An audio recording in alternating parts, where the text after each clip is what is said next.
Good afternoon, everyone. I hope you guys are having a great kickoff to your day. Today we're going to talk about a request. Somebody requested that we discuss this a couple weeks ago, so I threw it in the mix. So if you have any requests, definitely chime in. If you have any certain things that you run up against in the last couple of weeks, chime in, because we will throw them in the mix. As most of you guys know, we on our YouTube channel, we have a whole bunch of different playlists. So like, you know, we have the inventory playlist, and we have the, you know, the beginning QuickBooks playlist or setup QuickBooks or something like that. Anyway, we have all these different playlists up there. So I tend to just go down those playlists because most of them are in QuickBooks Desktop originally from like 2010 because QuickBooks Desktop, the basics hasn't changed too much, right? They just keep on adding on cool things. So I just was going through the list there, but if you guys have things that you want to tackle, definitely bring it up. Okay, I'm going to skip through the what makes us unique today and jump on over to our credit card fees that we're going to be talking about. And I put in here credit card or PayPal because that's, I think, how the question was posed, but that is what we're going to be focusing on today. So first of all, we're going to be talking about income on invoices and sales receipts, a surcharge fee, because that is something that comes up a lot. And then we're going to be talking about receiving payments and how you can't do surcharges there or like pick up the expense side. And then we're going to talk about recording deposits. So as always, let me pull in the product. We go to our test drive, right? Search for QuickBooks sample file, and you guys can follow along if you choose to. You have multiple screens. I always log into the QuickBooks Online Advanced file when I'm playing around because that is our way to make sure that we have all the features, right? So when you're playing around inside of QuickBooks, we recommend to our clients to have a sandbox environment of their file. The best way to have a sandbox environment is using QuickBooks Online Advanced because then you can do a backup of your file and restore or copy, right? So copy into another instance. But when we're playing around, we always want to play around in advance because if you're like, oh man, it'd be really cool if it did this, well, maybe it does in advance. You don't want to be playing around a lesser version, just not know that the feature's there and go try to look for an app. Okay, so we're going to start out. You can do this on an invoice or a sales receipt. And what we're going to be talking about first is charging credit card or PayPal fees, right, as part of the sales process. So this would be considered revenue, not the recording the expense portion. And I wasn't sure in the question, so I decided to cover both in this series today, in this webinar today. So I'm just going to go straight to sales receipt. We've talked before, was it last week? Gosh, we talked last week about the difference between an invoice and a sales receipt, but they're both sales transactions. So I'm just going to go straight to sales receipt here. Now, of course, I can choose a customer, okay, and then I'm going to come down to product or service, and I'm going to put in some design work, and we had 100 hours of design work for $7,500. Okay, so let's continue on. So I have my product, and let's say I want to charge a surcharge because the client wants to pay on a credit card. Now, of course, normally we don't know if the client wants to pay on a credit card. On a sales receipt, we would know right away, but on an invoice, we don't know necessarily right away if a client wants to pay on a credit card. We just maybe know based on history or if we have a credit card maintained on hand. But if I come down here and I say I'm going to add a new product, now generally, right, the reasoning behind using different product types is obviously we wouldn't make this inventory. We don't want to have any quantity on hand. But using non-inventory and service, the way that I recommend it, because these really have the same effect, it's just going to segment on the report, right? So if I run a report for sales by item, I can see service items together and I can see non-inventory items together. Or I could filter for service items or non-inventory items, right? So what I suggest is if you have a lot of services in your company, then set up the other type of charges as non-inventory parts if you don't really use them. So things like shipping or things like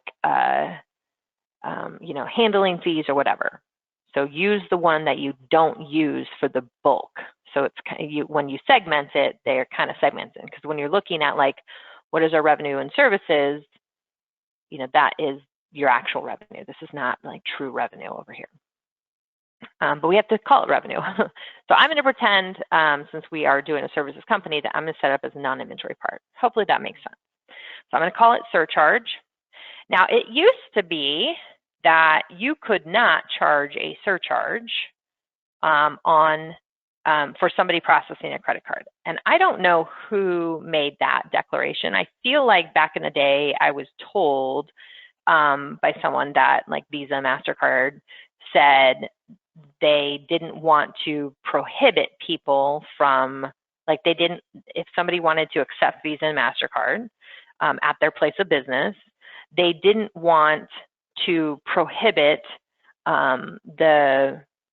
the retail establishment's customers from charging on a Visa MasterCard. So they would said, like, you cannot add surcharges to your invoices. And I feel like that's the way it was way back when. Well, that was overruled some time ago, and you can charge surcharges. Some other words, you know, that I've seen in there, I've seen handling charges, I've seen administration fees. So if you guys have any words that you also use for a charge for processing fee, maybe processing fee, there we go. If you guys have any other words, if you want to ping them in to the chat questions as well, then I would love to hear those as well. But I'm just going to go surcharge for now. So you can put in a SKU, of course. We can choose a category if where is it going to point towards.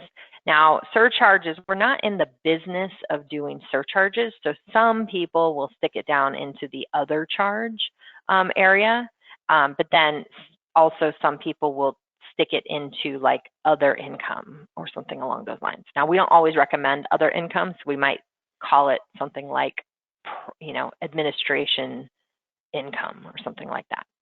I don't want to set up a new chart of accounts account, so I'm just going to stick it to design for now. So you say, I sell this product here, and so we can put in CC surcharge. Now, in other versions of QuickBooks, you can put in a percentage, like you can say 10%, and it'll take 10% of the line above, but that doesn't really work here. So I'm going to leave it blank.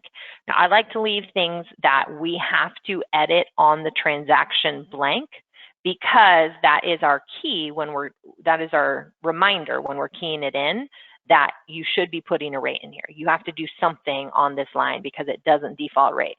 So like if I defaulted, you know, $25 in here, then when somebody's keying in a sales receipt, they might see the $25 and not think that they have to do some kind of math in there. So I'd like to leave it blank.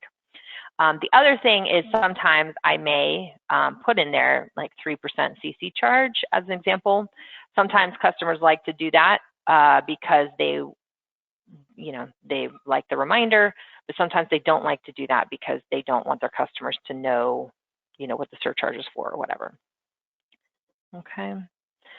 So again, oh, this is my category. I'm sorry, I wasn't thinking about that. But then up here, that's my classes. Down here, here's my revenue account. That's what I was talking about before. So here I would be putting in,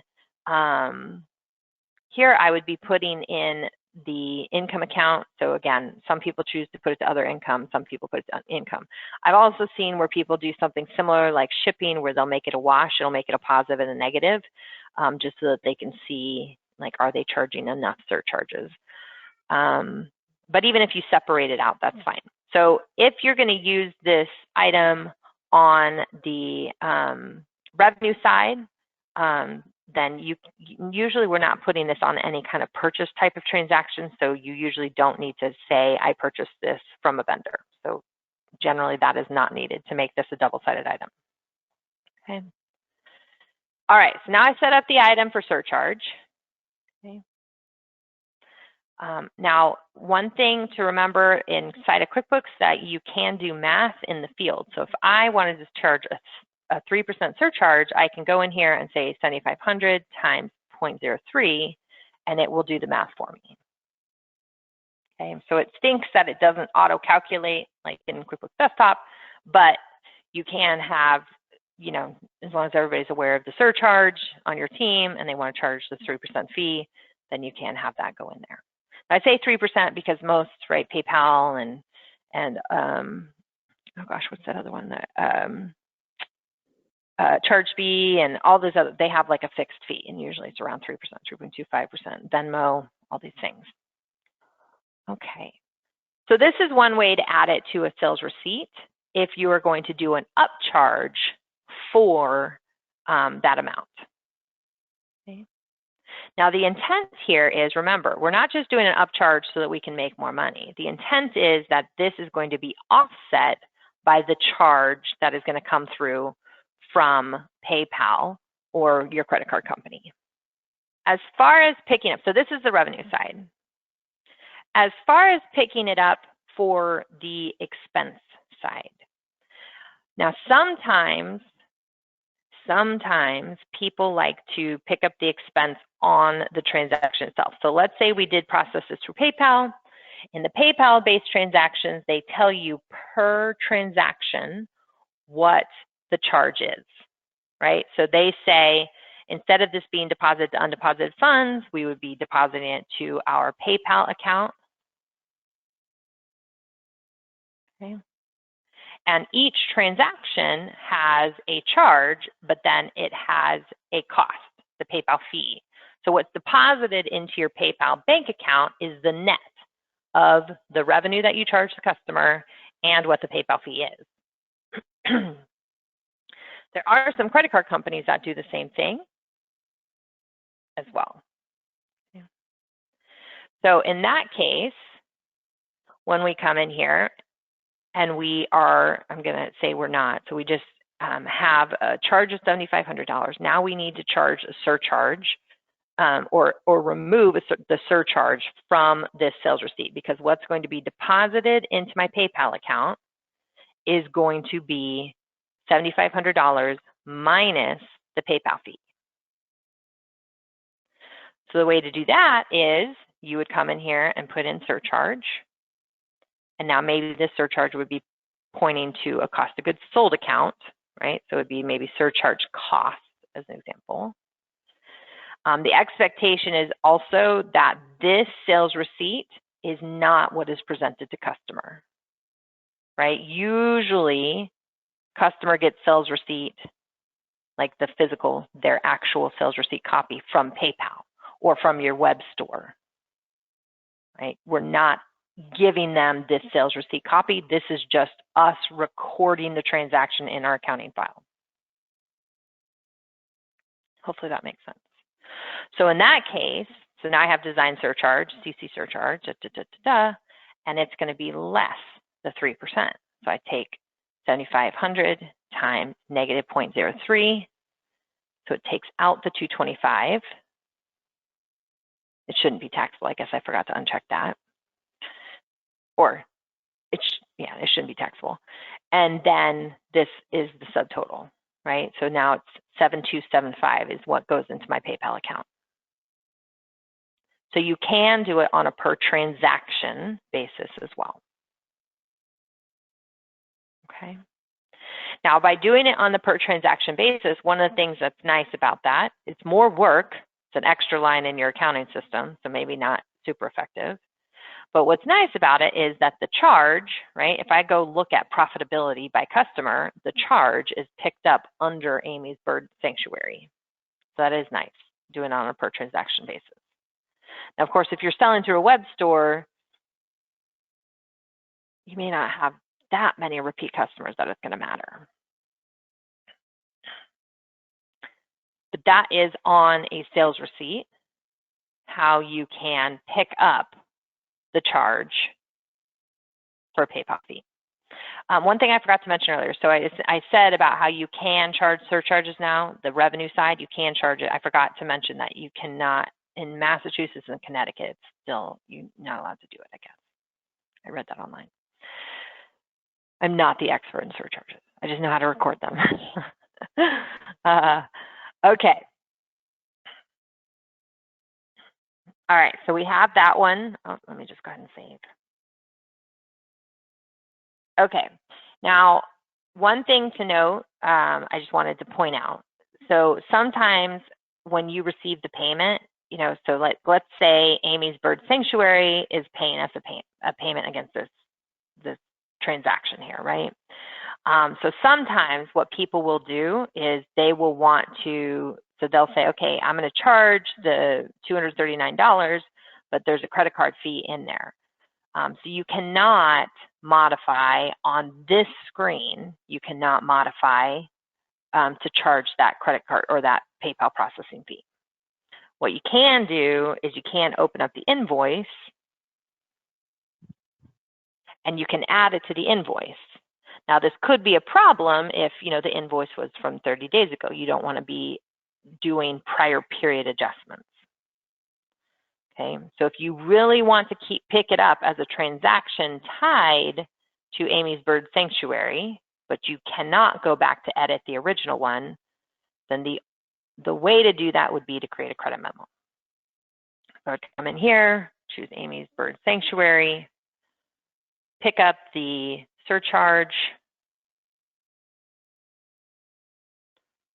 item, and then I know how much I'm going to charge. It's a $239, right? So it would be the $239 times negative 0.03. Oh, well, this is a credit memo, so it wouldn't mean to be negative.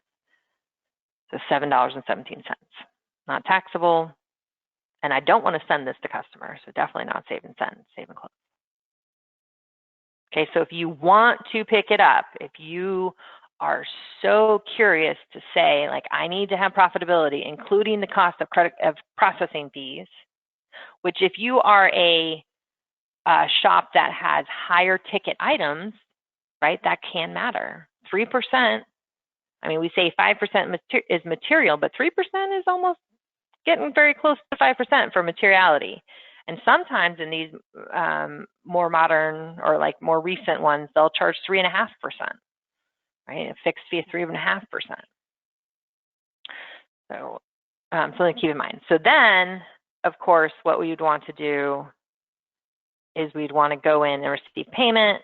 You choose the Amy's Bird Sanctuary. You have the invoice in there, and then you can receive and add in the, oh, it already applied that $7, right? So now that $231.83 is what's left over, and then I can say save and close. So the last situation that I want to show you is doing it through a deposit. Now again, on the deposit screen, you can, right? So here I've got 2 payments that I've received. I can add down below here on the deposit, I can say, okay, on Cool Cars. Now this would not have me posting to an amount, to an item, but I can post to the account, right? The income account that we said, or contra income, or cost of goods sold, or whatever account we pointed to. So I'm still gonna just put it to here for now. I can come in here and say, okay, I have this credit, this charge, and I'm going to put negative 1675.52 times 0.03. And then on the next line, it's to Freeman's Sporting Goods, this client here, again, design, income, whatever account we're posting against, and then do negative 387 times 0.03. So I can break it out here, just like the credit memo did, because this would still put it profitability by customer, it just wouldn't tie it to an item. Which, if we have an account that's called surcharges, the item doesn't matter. If you have an item, it's all the surcharge item is pointing to this account, so and no other items are pointed to this account. So, the item doesn't really matter. So then I can check off these two above, and then I have the negative amount, and then hopefully this ties out to what my deposit is. Now, sometimes there can be some rounding things, right, or whatever, and I can come in and edit if I need to. Okay. Now, if you didn't need to make it like that, right, or especially if you're doing credit card processing through Intuit or through a different processor, auth.net or something like that, something that's not a fixed percentage, then generally what we will do is we'll come in here to make deposits, and then we will put in, again, design income, but we're not choosing who it's from because we're just lumping all of the credit card processing fees together. It would go to bank service charges or whatever it is, right? Expense account. And then you would just put in the amount difference. So like, let's say today, I know that what went into the deposit, what it went into my batch today were these two payments. I know what got deposited to my bank was 2031.52, or that wouldn't probably be 0.52, right? But 0.58. I know that's what got deposited from my bank, so I put in 2031.58 and I subtract out 2062.52, which is this amount up here, and it figures out the difference for me. So there's a $30.94 charge that I'm going to put to bank service charges. Okay, so that's the way to do the math. You put in here, what does the bank statement say was deposited, or when you log into the bank, I can't remember what number I used, 2121.58. And then I subtract out the ones that I am depositing into, 2062.52, and it gives me the amount of the processing fees. And then what actually goes into the bank is the 2021.58. So that is another way to calculate and capture bank fees or PayPal charges, but yet not do it on a per transaction basis or tied to a customer.